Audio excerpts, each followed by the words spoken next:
திருப்பத்தூர் மாவட்டம் ஆம்பூர் அடுத்த பெரியாங்குப்பம் பகுதி நகைக்கடை உரிமையாளர் வெட்டி கொலை முயற்சி செய்தது தொடர்பாக 8 பேரை காவல்துறையினர் கைது செய்து சிறையில் அடைத்தனர்.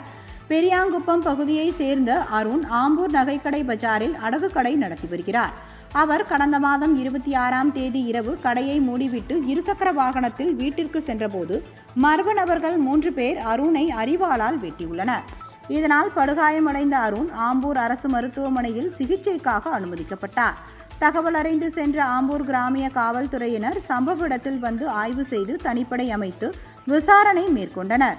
அருணின் தாய்மாமன் விஜயகுமாரிடம் நடத்திய விசாரணையில் அவரது குடும்பத்தாருக்கும் அருண் குடும்பத்தாருக்கும் இடையே கடந்த 2 ஆண்டுகளாக சொத்து தகராறு காரணமாக பிரச்சனை ஏற்பட்டு வந்ததால் சாமியார்கள் சொன்னபடி நம்பி வாணியம்பாடி முகமது அலி, கோணாமேடு திருப்பதி, கோவிந்தாபுரம் ஆகேஷ், சான்றோர்குப்பம் பார்த்திபன், சந்துரு, ஜெகன், பெரியங்குப்பம் வெங்கடேசன் ஆகியோர் உதவியுடன் அருணை கொலை செய்ய திட்டமிட்டது தெரியவந்தது.